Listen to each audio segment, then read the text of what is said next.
You have invited us here to talk about some of the things that are going on. We've done 2 stories, so I want to start by, anything that you would like to say. Let's start with that. Well, I want to say welcome to Matador Country. Destiny, thank you so much for accepting our invitation to come out here and provide our own platform, our voice, so our voice is included in the stories that you conducted. So what I want to say is thank you for this opportunity. It allows us to clarify some things and provide more details to any questions that you may still have. What I want to do is to make sure that our community knows that we have strong, stringent bullying protocol in place. And so there are procedures that happen. We are obligated by law to investigate any bullying reports that come our way. We also have a number of ways that bullying reports can reach us. People, the community has access to bullying reports, which was mentioned in our response. Thank you for posting that. It can be found on our district webpage. Really, any student or staff member that feels that they need to report anything can go to a staff member and report that. And then it gets logged into our system, and then the protocol begins. The steps begin. There's also what we have that's called a P3 platform, where anonymous reports can come in. And this comes to a collection of individuals that review and start the investigation as well. So the number of protocols that we have in place are strong. And what the news stories have done is just heightened our awareness. We have an opportunity to review what we have in place. We absolutely know that we can always do better. And so we're looking at measures that will improve anything that we can, because it's so important to us. One of the things that's happening right now at the high school is that there's a meeting that has been organized and called to take a look at what are some things that we need to be reminded about, what are next steps. Next week we have a town hall meeting that has been called to take place on Monday at 6 p.m. in our Performing Arts Center. We also are working on to finalize some sessions that will be presented to high school students next week in various sessions. This is associated with David's Law, of course, the bullying law that has come to our forefront, and again, just to explore, are there other things that we can be doing? The staff at the high school will also receive additional training next week. So we are looking and working feverishly to update and just enhance whatever we already have in place. As I said, it's a strong model, and I can say that as a superintendent, I believe in the work that is being done once those reports come to us, and that there's a thorough investigation. So following that, thank you. My first thing that I will ask is, Seguin ISD a zero tolerance bullying district? Where does it fall on that scale? It's a zero tolerance. Yes, bullying is zero tolerance. We have participated in the no bullying zone. We participate in social emotional lessons that support that idea of bullying is not tolerated. And particularly at 2 of our campuses this year, we have a program that's called Great Expectations. That's one of the expectations, is one of the practices, is that we will respect one another, we will call each other by name.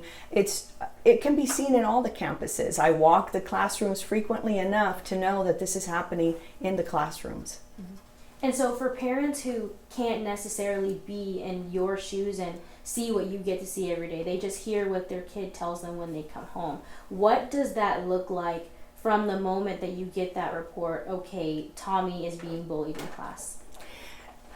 Okay, great question. So I think that there's a number of things that almost happen simultaneously because they have to. There is as much information that is collected from the student, and then the parent is contacted just to get information gathered. If there are names of students or teachers or staff, anybody that we can talk to, if there are texts that we can look at, if there are emails that have been sent, if there are photos that have been taken, all of that is gathered and it becomes a record of that bullying. So it is earmarked as a bullying report.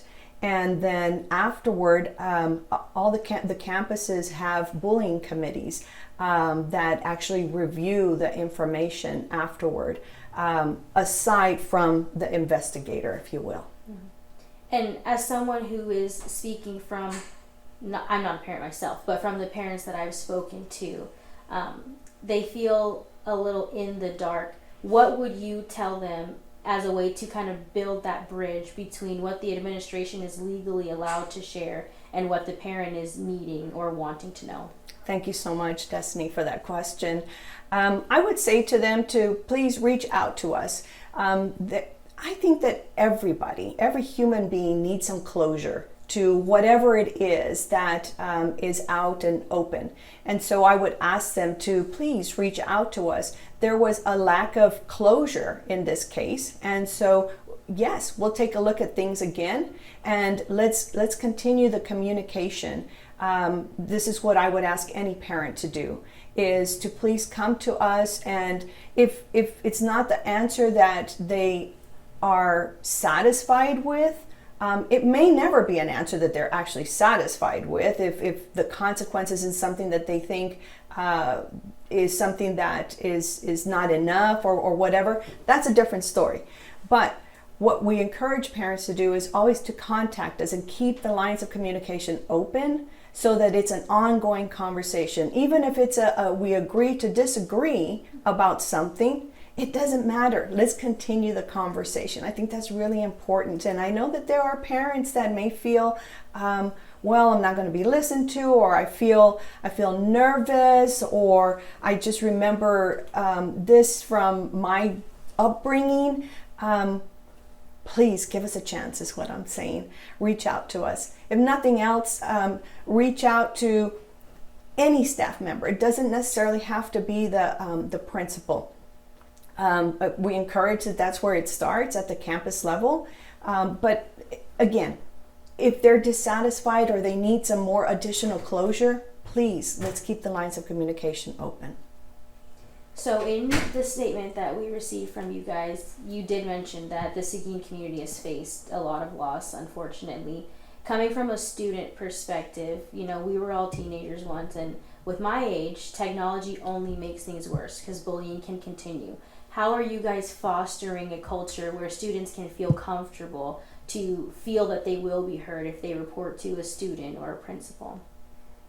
Or a teacher, excuse me. I think that one of the things that has already begun is having check-ins with the students. We have apps available to us, and this is ongoing. There are so many advances with technology now that we can use an app to ask an entire group of people, both adults and kids, how are you feeling today? Do you need to talk to somebody today? And so I want them to feel comfortable and confident that if they reach out, somebody's going to be in touch with them. And is there anything that you would like to say or clear up that you feel that maybe we didn't touch on or we weren't clear enough about in the stories that we ran? Well, while federal law prohibits me from talking about individual cases, what I would like to say is that all incidences that are brought forward to us are dealt with in a very diligent manner, and they are investigated thoroughly. Again, we have the processes, the steps in place so that so that we can ensure that that is happening. It's never an option. It's never a choice to look the other way. Again, we may get to some inconclusive measures, or the conversation needs to continue, or something is not there. We just keep working at it so that we just continue these efforts. And Dr. Vigil, we have heard that some parents are just deciding to move their children altogether out of either fear of not being heard or having an experience. What would you say to parents who are considering that route if they aren't feeling they're being heard? Well, I would say that this is a complex issue, and so we're talking about a lot of facets of an individual feeling safe, and so I think that take advantage of opportunities such as a town hall meeting where administrators will be there, board members will be there to listen and to gauge whatever it is that they may feel needs to be addressed. Maybe we're not able to address the whole group, but individually we invite them to have these conversations with us, and just know that we are just doing everything that we can to continue this effort. You know, it's a complex society that we live in, and we have had some of these issues, these topics that have been around for a really long time. And like you said, I think technology has only enhanced the opportunity for things to happen. Good choices, poor choices, and we have to address them. I think it's a matter of also teaching our parents what to look for. There are some signs and things that they can do. And then on our part, I think what we can do is to increase our methods of teaching them, providing tools, I'll say, for our young students. Our youth perhaps are confronted with ways that they don't know how to handle things, and so that comes down to coping skills, right? And whether it's after COVID, whether it's just the society that we live in now, things have changed from at least when I was going to school. And so I think that we have to stay a step ahead to make sure that we're listening to our youth, and that we are providing that outlet as well as the tools for coping mechanisms. So to the parents, I would say, if you have other ideas, we're here to listen. Please come forward and let's have a conversation. Jumping off of what you said about staying one step ahead, some students don't realize the weight of their actions until they're faced with consequences. So what is that line where students will have to deal with consequences if they are caught or accused of being bullies? Well, I'll say some adults don't know that line. And so I think it goes back to into the lessons where we provide specific examples. When we talk about cyberbullying, in these lessons that are going to come up next week at the high school, there's examples of what is cyberbullying. And so a person, young student or adult, might not realize, I am a parent. And so sometimes parents have to teach their children, that's not right, that's wrong. You can't do that. You've crossed the line. And so that's where the continuation of that instruction happens in our schools. And so we have to tell them, this is not acceptable. This, okay, maybe you had a conflict and there's conflict resolution and there's ways to deal with that. This crossed the line and is considered bullying, or whatever the topic is. And so I think providing kids with specific examples is very helpful. Okay. So wrapping up here and getting into the last little bit of what I wanted to talk about today, we've got students, we've got parents, and I believe that parents just want to feel that they will be able to move forward hand in hand for the safety of their children. Can you today say that you feel that the district is pushing forward to be progressive and safe for everyone, not just students?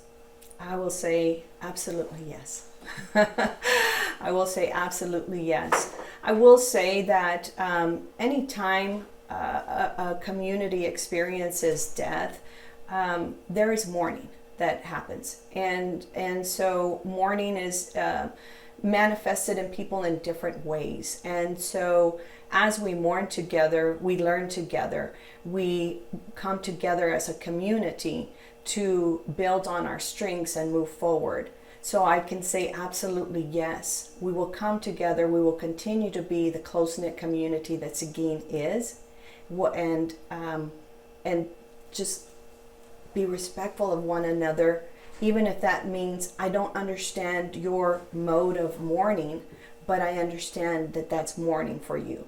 And so we have to be patient. We have to provide grace to others and to ourselves. And my final question, you said that there is an open line of communication. How can people interact with the district if something is wrong, whether it doesn't even have to be bullying, just a problem that they're seeing?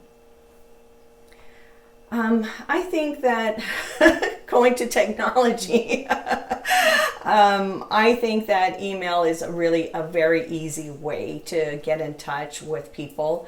I think that just asking for a meeting is really a great way to start having a conversation, and just going in with an open mind, and everyone having an open mind about what's presented, and deciding that together we're going to work to resolve this. Okay, and is there anything else that you want to say or add that maybe I haven't asked you? Maybe just happy Thanksgiving to everybody, and just to be grateful for life, and just grateful for all the things that surround us, because I think it's really important to keep our mind full of gratitude, and recognizing that there are good things happening in our district. Okay.